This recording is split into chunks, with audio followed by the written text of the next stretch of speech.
Hello friends, Sri நாவல் வேர்ல்டுக்கு உங்களை அன்புடன் வரவேற்கிறேன். நாம இப்ப கேட்க போறது பிரியும் கணத்தில் புரியும் காதல்.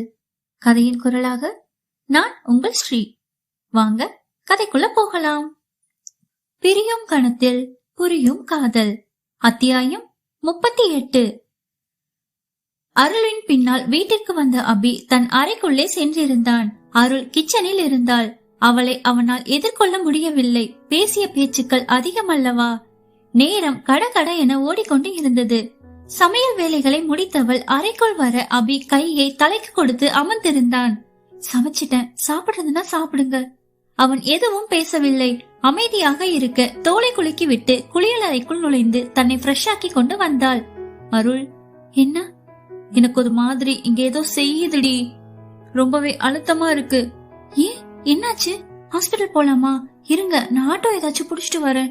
வேணா அருள், நீ என் பக்கத்துல இருக்கியா? இங்க இதுல என அவன் அருகே கட்டிலை காட்ட அவன் அருகே வந்தவள், எனக்கு பயமா இருக்குங்க, நம்ம ஹாஸ்பிடல் வர போயிட்டு வந்துடலாம். இல்லம்மா, இதெல்லாம் ஒண்ணும் இல்ல, கொஞ்ச நேரம் தூங்கி எந்திரிச்சா சரியாயிடும். அவன் சட்டை பட்டன்களை நீக்கி சட்டையை கலற்றியவள் அவன் நெஞ்சை மெதுவாக நீவி விட்டாள். இருங்க, சாப்பாடு எடுத்துட்டு வந்துடுறேன். வேணாம் அருள், பசி இல்ல. மெதுவாக அவள் மடியில் தலை வைத்து படுத்துக் கொண்டான். அவன் மனம் சொல்ல முடியாத அளவிற்கு வேதனைப்பட்டு கொண்டுதான் இருந்தது. அருள் அவனை திட்டினாலோ அடித்தாலோ கோபப்பட்டிருந்தாலோ நிம்மதியா இருக்கும் போல. அவள்தான் அவனை ஒன்றுமே சொல்லாமல் தன்னை ஒரு வட்டத்திற்குள் சுருக்கிக் கொள்கிறாளே. உனக்கு இம்மல கோபம் இல்லையா அம்மோ? நீண்ட நாட்கள் பின் அவன் வாயிலிருந்து அவளுக்கான அழைப்பு. கோபப்பட ஒரு உரிமை வேணும்ல. அந்த உரிமையத்தான் தாலி கட்ட உனக்கு தந்திருக்கனேடா. நான் நினைவில்லாம இருக்கும் போது இருந்த தாலிக்கு என்னால எப்படி மதிப்பு கொடுக்க முடியும்? உனக்கு என்ன பிடிக்கல தானே அம்மோ? அம்மோ, என்ன கொன்னுடுறியா? ரொம்ப வலிக்குதுடா, தாங்க முடியல. எதையும் யோசிச்சு உங்களை குழப்பிக்காதீங்க. ஏன் இப்ப அப்படி பேசி என்னைய கஷ்டப்படுத்துறீங்க? அம்மோ அம்மோ, நான் ரொம்ப ஓவரா நடந்துகிட்டேன்ல. உனக்கு என்ன பிடிக்காம போயிடுச்சுல்ல. நான் உனக்கு வேணாம்ல அம்மோ. அந்த தாலி உனக்கு வேணாம் அம்மோ. அத கலட்டி என்கிட்ட தந்துடுறியா? பைத்திய மாதிரி புலம்பாம ஒழுங்கப்படுத்து தூங்குங்க. காலையில காலேஜ் போகணும்ல. இல்ல, நான் சரியாதான் பேசிட்டு இருக்கேன் அம்மோ. நான் உனக்கு வேண்டாம். இந்த அவசரப்பட்டு கத்துற அபிமன்யு உனக்கு வேணாம். நீ ரொம்ப நல்ல பொண்ணுல அம்மோ. உனக்கு தெரியுமா, இந்த அபி இருக்கான்ல, அவன் ரொம்ப கெட்ட பையன். அவன் உனக்கு வேண்டாம்.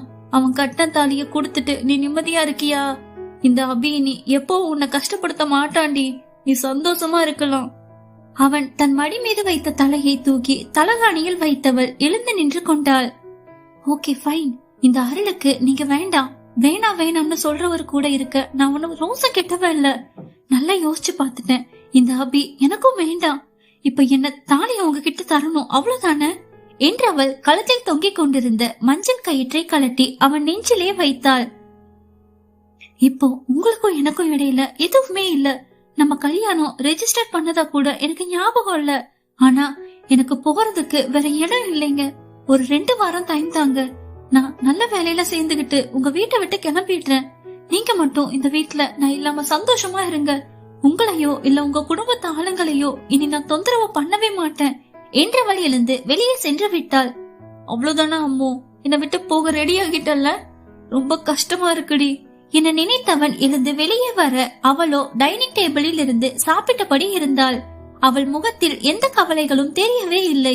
அவள் முகத்தில் அவன் தேடிய எதுவும் கிடைக்காமல் போனதில் எக்கச்சக்கமாய் கோபம் வர அருகே இருந்த பூச்சாடியை தள்ளிவிட்டான். பூச்சாடி உடைந்தது எதுவும் அவள் கருத்தில் பதியவில்லை. நிமிராமல் உணவின் மேலேயே கவனத்தை செலுத்த இங்கு ஒருவனுக்கோ பிபி எகிரிக்கொண்டு இருந்தது. அன்று இரவு லாராவின் தந்தை முன்னிலையில் அமர்ந்திருந்தான் மின்ஹேஜூன். யாழ் வரவில்லை. அவள் வரும் நிலையிலும் இல்லை. மதியம் தங்கையின் வேதனையில் உடைந்து போயிருந்தாள். என் பொண்ணு இப்போ எங்க? என்கிட்டதான் இருக்கா லாரா. உனக்கு கொண்டு போட எனக்கு 2 நிமிஷம் கூட தேவைப்படாது. அப்படி எல்லாம் செஞ்சிடாதீங்க சார். என்ன நம்பி ஒரு பொண்ணு இருக்கா. அவளுக்கு நான் திகட்ட காதல கொடுக்க வேண்டியது இருக்கு.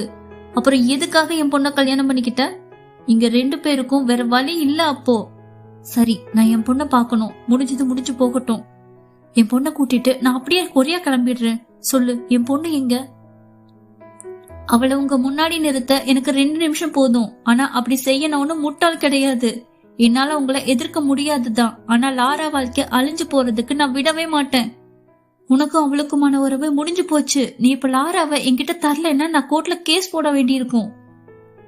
உங்க கேஸ எப்படி தோக்கடிக்கணும்னு எனக்கு நல்லாவே தெரியும் சார். ஆலனுக்கும் லாராக்கும் புதன்கிழமை கல்யாணம். இங்கதான், இந்த நாட்டுல ஒரு இடத்துலதான் நடக்கும். அப்படி மட்டும் நடந்தா அவளையும் அந்த ஆலனையும் கொன்னுருவேன். நான் பயமுறுத்த சொல்லல ஹேஜு, என்னை பத்தி உனக்கு நல்லாவே தெரியும். ஆலனுக்கு லாராவை திருமணம் செய்து கொடுக்கறதுல என்ன பிரச்சனை உங்களுக்கு? எனக்கு லாரா ஒரே பொண்ணு. அவளை நான் பெரிய இடத்துல கட்டி கொடுக்க ஆசைப்படுறேன். அந்த ஆலனுக்கு என்ன தகுதி இருக்கு என் பொண்ணை கல்யாணம் பண்ண? என் பொண்ண சந்தோஷமா வச்சு பாத்துக்கிற அளவுக்கு அவன்கிட்ட சொத்து இருக்கா? அவளோட பர்த்டேவை நான் பண்டிகை போல செலிப்ரேட் பண்ணுவேன். அவனால பண்ண முடியுமா? நீங்க உழைச்சு வச்சிருக்கிறது எத்தனை தலைமுறைக்கு போதும் சார்? 7 தலைமுறைக்கு இருந்து சாப்பிடலாம். அப்புறம் எதுக்கு இன்னும் பணம் வேணும்னு ஆசைப்படுறீங்க? உங்க பொண்ணு மனசு உங்களுக்கு புரியலையா? பணத்தோட சேரணும்னு நினைச்சு உங்க பொண்ணோட வாழ்க்கைய நரகமாக்க போறீங்களா? உங்க மகள் ஒன்னும் சின்ன பொண்ணு கிடையாது. அவளுக்கு உடனடியா காதலிச்சவனை மறக்க முடியுமா? உங்க ஆசைக்காக பணக்காரனை கல்யாணம் செஞ்சு வாழ முடியாம அவ சாகணும்னு நினைக்கிறீங்களா? உங்களுக்கு லாரா ஒரே பொண்ணு. அவளுக்கு தான் நீங்க சேர்க்கிற அவ்வளவு சொத்தம். அப்புறம் எதுக்காக இன்னும் பணம்னு அலையறீங்கன்னு புரியவே இல்லை எனக்கு. ஆலன மாதிரி ஒரு திறமைசாலிய பார்க்க முடியாது சார். உங்க பிசினஸ் ஆலன் கிட்ட நிர்வகிக்க கொடுங்க. இப்ப இருக்கிற சொத்து போல 2 மடங்கு சொத்து பெருகும். இப்ப இந்த நொடி லாரா கிட்ட பணம் அந்தஸ்து இல்லதான்.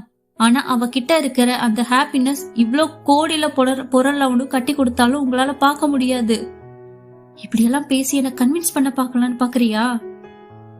உங்களை கன்வின்ஸ் பண்றது எனக்கு என்ன லாபம் சார் வரப்போகுது? லாரா ஆலன் கூட சேர்ந்துட்டா எனக்கு சொத்துல பாதி எழுதி வைக்கிறேன்னு சொன்னாலா என்ன? நான் போராடுறது எல்லாம் ஒரு பியூர் லவ்வுக்காக. நான் ஒரு முறை அந்த காதலை இழந்ததால என்னால அந்த வேதனைய உணர முடிஞ்சிச்சு. என் யாழை விட்டு உங்க பொண்ண கல்யாணம் செஞ்ச அந்த நொடி நரகம் சார். எங்காச்சும் கிணத்துல குடிச்செல்லாம் செத்தெல்லாம் போல இருந்துச்சு. மனசுல ஒருத்தியையோ வச்சுக்கிட்டு கட்டாயத்தின் பேர்ல இன்னொருத்தரோட வாழ்றது நெருப்புல நிக்கிறது போல இருக்கும் சார். நீங்க செல்லமா வளர்த்த பொண்ணு தானே சார் லாரா. அவ சந்தோஷத்துக்காக ஏன் உங்க அந்தஸ்து புராணத்தை நீங்க விட்டு கொடுக்க கூடாது? மகளோட சந்தோஷத்துக்காக உங்க இடத்துல இருந்து இறங்கி வரதுல எந்த நட்டமும் வரப்போறது இல்லையே. உங்க பொண்ணு காலம் முழுக்க சந்தோஷமா மன நிறைவோட வாழணும்னு ஆசைப்படுறீங்களா? இல்ல கண்ணீர்லயும் சோகத்திலயும் வாழணும்னு நினைக்கிறீங்களா? உங்களை அப்பான்னு கூப்பிட உங்க குட்டி பொண்ணுக்காக இந்த ஆலனை நீங்க ஏத்துக்க கூடாதா? உங்க பொண்ணு கண் கலங்கி வாழ்நாள் பூரா அழுதுகிட்டே இருந்தா நீங்க சந்தோஷமா இருப்பீங்களா? நல்லா யோசிங்க சார். உங்க முடிவு என்னவா இருந்தாலும் பரவாயில்ல. புதன்கிழமை ஆலனுக்கும் லாராக்கும் நான் கல்யாணம் செய்து வைப்பேன். உங்க பொண்ணு கல்யாணம் பாக்கணும்னா எனக்கு கால் பண்ணுங்க. உங்க முடிவு என்னன்னு யோசிச்சு சொல்லுங்க. நீங்க கெட்டவர் எல்லாம் இல்ல, ஒரு சராசரி அப்பா தான். உங்க பொண்ணுக்காக யோசிச்சு நல்ல முடிவா சொல்லுங்க. உங்க மனைவி கிட்டையும் இத பத்தி பேசுங்க. அவங்க கருத்தையும் கேளுங்க. ஆனா ஒண்ணு மட்டும் உண்மை சார், உங்க பொண்ணுக்கு நீங்கன்னா உயிர். அவர் எதுவும் பேசவில்லை. யோசிக்க ஆரம்பித்து விட்டார் போலும். செல்ல மகள் கண் முன்னே வந்து கண்ணக்குழிவில அழகாக சிரித்தார். அவளின் கையை பற்றியிருந்த அவர் மகள் திடீரென முகம் இருள கண்ணீருடன் அவர் கையை விடுவித்துக் கொண்டு அழுது கொண்டே ஆலன் கையை பற்றுவது போல் பிரம்மை. ஆலன் கையை பிடித்தபடி அவரிடம் கெஞ்சுவது போல் இருக்க திடுக்கிட்டு அதிர்ந்து போய் இழுத்தே விட்டார். அவர் திடீரென எழவும் எதிரே இருந்த மின்னும் எழுந்தான். அவரையே பார்த்தான். நான் கிளம்புறேன் என மொழித்தவர் வேக நடையுடன் காருக்குள் செல்ல போகும் அவரையே சின்ன சிரிப்புடன் பார்த்திருந்தான் மின். லாரா கண்டிப்பா உங்க அப்பா உன் கூட இருப்பாரு. உன் கல்யாணத்துக்கு அவர் கண்டிப்பா சந்தோஷமா உன் பக்கத்துல இருப்பாரு என சிரித்தவன் தானும் வீட்டுக்கு கிளம்பினான். அத்தியாயம் 39. 2 நாட்கள் பறந்திருந்தது. அருளும் அபியும் பேசிக் கொள்வதே இல்லை. அபி இருந்தால் அங்கே அருள் இருக்க மாட்டாள். இன்று மார்க்ஸ் எல்லாம் அறிவிக்கும் நாள். காலேஜிற்கு புறப்பட்டு கொண்டிருந்தாள். அவள் போன் அடித்துக் கொண்டுதான் இருந்தது. அவள் தலைவாரிக் கொண்டு இருந்தாள். அபி அப்போதுதான் அறைக்குள் நுழைந்தான்.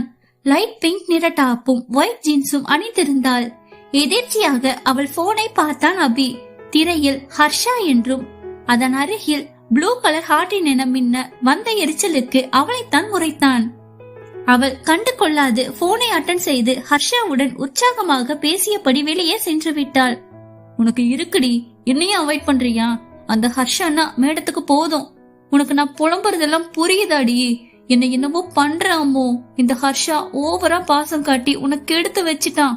இன்னைக்கு காலேஜ் முடியட்டும் அம்மோ, உனக்கு ஒரு ஸ்வீட் சர்ப்ரைஸ் இருக்கு. தாலிய நான் கேட்ட கழட்டி தருவியா? என்னை விட்டு உன்னால போக முடியுமா? இல்ல நான் தான் போக விட்டுடுவேனா? நீ இல்லாம நான் எப்படி இருப்பேன் அம்மோ? எனக்கு என் அம்மு வேணும்டி. என் கூடவே இருக்கணும். அவ முகத்துலதான் காலையில நான் முழிக்கணும் என நினைத்தவன் குளியலறைக்குள் நுழைந்தான். ஃப்ரெஷ் ஆகி வெளியே வந்தவன் சமையலறை பக்கம் செல்ல ஹர்ஷாவுடன் பேசி சிரித்தபடி சமைத்துக் கொண்டிருந்தாள் அவன் அம்மு. அருள், நான் கிளம்புறேன். சரி என்றவள் கதைப்பதிலும் சமைப்பதிலும் கவனமாய் இருக்க அருகே இருந்த கதிரையை தட்டிவிட்டான். சத்தத்தில் பதறி அடித்தெல்லாம் அவள் திரும்பவில்லை. இயல்பாக பேசியபடியே இருந்தாள். ஹர்ஷாதான், என்ன அருளு சத்தம்? ஹவுஸ் ஓனர் சேர தட்டி விட்டுட்டாரு. ஓ, அபிசாரா? ஆமா. டே ஹர்ஷா, நீ இப்ப போனை கட் பண்ணல, என்ன பண்ணுவன்னு எனக்கே தெரியாதுடா என காட்டு கத்தலாக கத்த அங்கிருந்த ஹர்ஷாவுக்கோ அவன் அண்ணன் நிலை சிறப்பாக இருந்தது. சரி அருள், நீ பயப்படாத, என்ன வந்தாலும் பாத்துக்கலாம். எப்பவும் கூட நான் இருக்கேன். நானும் கிளம்பணும், டைம் ஆச்சு. காலேஜ்ல பாக்கலாம். ஜீவியையும் பிக்கப் பண்ணிட்டு தான் வரணும்.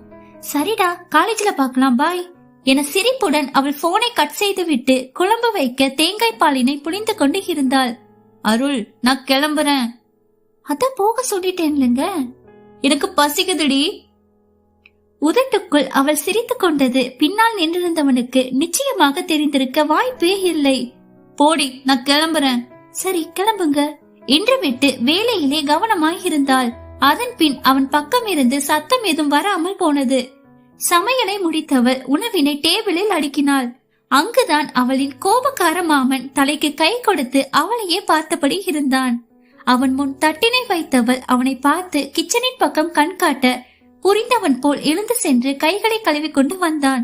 கண்ணாலேயே பேசுறா ராட்சசி என புலம்பியவன் தானே உணவினை வைத்து உண்ண ஆரம்பித்தான். இடையில் அவள் தட்டில் இடியாப்பம் காலியாக இன்னும் 2 வைத்து சம்பளையும் குழம்பலையும் ஊற்றினான். அவள் நிமிர்ந்து அவனை பார்க்க அவனோ அவன் உணவிலேயே கண்ணை வைத்திருந்தான். அமைதியாக சாப்பிட்டு முடிந்ததும் அவன் கை கழுவி விட்டு எழுந்தான். சாப்பிட்டு முடிச்சதும் வெளியில வெயிட் பண்ணு, பேப்பர்ஸ் எடுத்துட்டு வந்துடுறேன். நான் பஸ்லயே போறேங்க. நான் சொன்னதை சொன்னா செய்யடி. என்னங்க? என்னடி அம்மா? நான் பாஸா? காலேஜுக்கு வந்து தெரிஞ்சுக்கோ. முகத்தை திருப்பி அவள் கை கழுவ இருந்து கொள்ள அவளையே புன்சிரிப்புடன் பார்த்தான் அபி. என் செல்ல பொண்டாட்டி, நீ பாஸ் ஆயிட்ட, என்ன தோக்கடிச்சிட்ட, வகுப்புல பாக்கலாண்டி என நினைத்தவன் அறைக்குள் நுழைந்தான். யாழ் அறையில் மும்பரமாக தயாராகியபடி இருந்தாள். அழகான மஞ்சள் நிற புடவையை உடுத்துவதில் கவனமாயிருந்தாள். அவள் சேலை கட்டுவதையே ரசித்தபடி இருந்தான் மின். அவள் அழகு அவனை வா வா என அழைப்பது போல் தெரிந்தது. யாழ் பேபி, செம்மையா இருக்க என மனதிற்குள் வர்ணித்தவன் எழுந்து சென்று அவளை பின்னிருந்து கட்டி கொண்டான். விடுங்க மின், எனக்கு நிறைய வேலை இருக்கு. எங்க கிளம்பிட்டு இருக்க யாழ்? மண்டபத்துக்கு. எதுக்காக? ஏன் தெரியாதா உங்களுக்கு? கல்யாணமாகி முதலா ஒரு நல்ல காரியத்துக்கு போகணும்னு அம்மா சொன்னது ஞாபகம் இல்லையா? ஆனா அது நைட் தானே இல்லையா? நைட் தான், ஆனா இப்பவே போய் கூட மாட ஏதாவது உதவி செய்யணும். சொந்தக்காரங்கன்னா உதவி பண்ணணும். யாழ், ஃபர்ஸ்ட் டைம் நைட்ல கல்யாணம் நடக்கிறத இங்க தாண்டி பாக்குறேன். ஆக்சுவலா முந்தியெல்லாம் நைட்ல தான் செய்வாங்க. இப்போ எல்லாருமே வசதிக்காகவும் காலையில செய்யறாங்க. நீங்க நைட்டுக்கு வந்தா போதும். நான் இப்பவே போகணும், அம்மா அங்கதான் இருக்காங்க. நானே உன்னை டிராப் பண்றேன் யாழ்மா. எனக்கு போக தெரியும், உங்க வேலையை மட்டும் பாருங்க. யாழ், என்ன மன்னிக்கவே மாட்டியாடி? உங்களை மன்னிச்சு ஏத்துக்கிற அளவுக்கு நான் பெரிய ஆளெல்லாம் கிடையாதுங்க. மின்ஹேஜுன்ங்கிறவரை எனக்கு இப்போ சுத்தமா பிடிக்கல. என் அம்மா அப்பாவை எப்படி கல்யாணத்துக்கு சம்மதிக்க வச்சீங்க? எல்லாத்துக்கும் பதில் சொல்றேன் யாழ், ஆனா இப்போ இல்ல, நம்ம கொரியாக்கு போனதும். உங்க கூட நான் கொரியா வர்றதா யார் சொன்னா? நீ வரதானே வேணும். அங்க வந்துட்டா உங்களுக்கு சமைச்சு கொட்டிட்டு வீட்டுல இருக்கணுமா? நானு என்னோட கனவு இங்கதான் இருக்கு. எனக்கு பிடிச்ச வேலைய நான் செஞ்சிட்டு இருக்கேன். அங்க வந்து எல்லாத்தையும் விட்டுட்டு 4 சவத்துக்குள்ள முடங்கி போகணும்னு எதிர்பார்க்கறீங்களா? அப்படியெல்லாம் இல்ல யாழ்மா. நீ எங்க வந்துட்டு உன் வேலைய தொடரலாம். உனக்கான எல்லா அரேஞ்ச்மெண்ட்ஸும் நான் செஞ்சு தருவேன். நீ தான் நல்லா கொரியன் பேசுவியே. நான் பேசணும்னு ஆசைப்படுறது என்னோட தாய்மொழியில, என்னோட தமிழ எல்லாரும் கேட்கணும்னு நினைக்கிறவனா அங்க வந்து என் சுயத்தை எழுந்து என்னோட பாசையில இல்லாம வேற பாசையில பேசணும்னு எனக்கு தலையெழுத்தா? யாழ், நான் நிப்பாட்டுங்க மீன். உங்க பாஷன்னா நீங்க பாருங்க. உங்களோட பேஷனை நீங்க பாருங்க. அதான் உங்களுக்கு என்ன பிடிக்காதே. நீங்க அங்க இருங்க, நான் இங்கேயே இருக்கேன். என் பேரண்ட்ஸ எப்படி சமாளிக்கணும்னு எனக்கு தெரியும். நிறுத்தியால், எப்பவுமே அமைதியா நீ சொல்றத கேட்டுட்டு இருக்க மாட்டேன்னா. நீ என் ஒய்ஃப், என் கூடவே தான் கடைசி வரைக்கும் இருக்கணும். உன்னை எப்படி அங்க வர வைக்கணும்னு எனக்கு நல்லாவே தெரியும். விசா இல்லாம எப்படி வர முடியும்? மீன், நான் போஸ்ட்ல வர விசாவை கிழிச்சு போட்டுட்டா? உனக்கான விசா கார்டு எப்பவும் என் கைக்கு கிடைச்சிச்சு. அது என்கிட்ட தான் இருக்கு. புரியலையா? நான் உன் கழுத்துல இந்த தாலிய கட்ட முதல் உனக்கு கொரியால நான் விசா எடுத்துட்டேன்.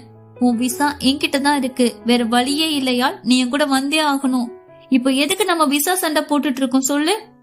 நீ ஹாப்பியா கிளம்பி மண்டபத்துக்கு போடா.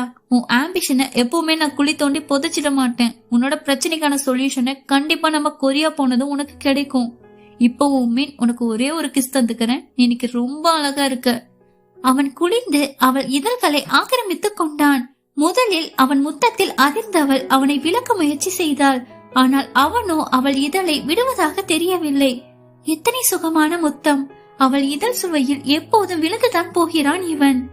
அவள் கரங்கள் தள்ளுவதை விடுத்து அவன் புஜங்களை கிள்ளி விட்டது. அவனுக்கு எறும்பு கடித்தது போல இருந்திருக்கும் போல. அவள் இடுப்பை அழுத்தமாக பிடித்து அதில் கிள்ளியும் வைத்தான். அவனை முடிந்த மட்டும் முறைத்தவள் அவன் இதழை வளைக்கும்படி இறுக கடித்து விட்டாள். அவ்வளவுதான். மோன நிலை அறுபட்டு போனது. உயிர் போவது போல வலித்தது உதடு. அவளிடமிருந்து இதனை அவன் எதிர்பார்க்கவில்லை. அவளை பற்றி இன்னமும் அறிந்து கொள்ளவில்லை அவன். அதுதான் உண்மை. வேணு ராசா உனக்கு? அதில் அவளை விட்டு பிரிந்தவன் அவளை பாவமாக பார்க்க அவளோ இதழை சுழித்து விட்டு புடவையை கட்ட ஆரம்பித்தாள். இவ என் பொண்டாட்டி இப்படி வேணா ஆட்டி வைக்கலாம்னு நினைச்சு கிட்ட வந்த இப்படிதான் ஏதாச்சும் பண்ணுவேன். பிடிக்காத யாரும் என்ன தொடவே கூடாது. அதுவும் முக்கியமா நீ என்ன டச் பண்ணி பேசவே கூடாது. அதுக்காக இப்படி அடி கடிப்ப பாரு, உதடு புண்ணாகிடுச்சு. 2 நாள் சரியா சாப்பிடவும் முடியாது. என்ன தொட முன்னாடி இதெல்லாம் யோசிச்சிருக்கணும் மீன். எப்பவுமே பொண்ணுக்கு உன்னை பிடிக்கலன்னா அவளை நீ டச் பண்ணவே கூடாது. என்னை பத்தி முழுசா உனக்கு எதுவும் தெரியாது. நான் பார்க்கதான் சாது. என முறைத்தவள் அவன் கைகளை பிடித்து பின்னாடி முறுக்கினாள். அவன் வழியில் மெதுவாக அலற சிரித்தவள், இனிமே டச் பண்ணா உரிச்சிடுவேன் கைய என மிரட்டி விட்டு வெளியே சென்றாள். பயங்கர ராட்சசிடி நீ. ஆனா நீ இப்படி ஆச்சு என் மேல கோபத்தை காட்டுடி. சீக்கிரமா என்ன மன்னிச்சு ஏத்துக்கோ யாழ் பேபி. உன்னோட நிராகரிப்ப தாங்க முடியல. ரொம்ப வலிக்குது. உனக்கும் இப்படித்தானே வலிச்சிருக்கும் என சிந்தித்தவன் அவள் பின்னால் தானும் வெளியே சென்றான். அதே நேரம் வூவின் அறையில் அரா விழுந்து கிடக்க அவள் முன்னே கடும் கோபத்தில் நின்றிருந்தான் வூ. அராவின் சிவந்த கண்ணம் சொல்லியது அவன் அடித்ததை. தொடரும். என்ன நண்பர்களே, கதை பிடிச்சிருக்கா? கதை உங்களுக்கு பிடிச்சிருந்துச்சுன்னா லைக் பண்ணுங்க, கமெண்ட் பண்ணுங்க, ஷேர் பண்ணுங்க. மறக்காம நம்ம சேனலை சப்ஸ்கிரைப் பண்ணுங்க. மீண்டும் அடுத்த அத்தியாயத்தில் சந்திப்போம். அதுவரை உங்களிடமிருந்து விடைபெறுவது நான் உங்கள் ஸ்ரீ. நன்றி, வணக்கம்.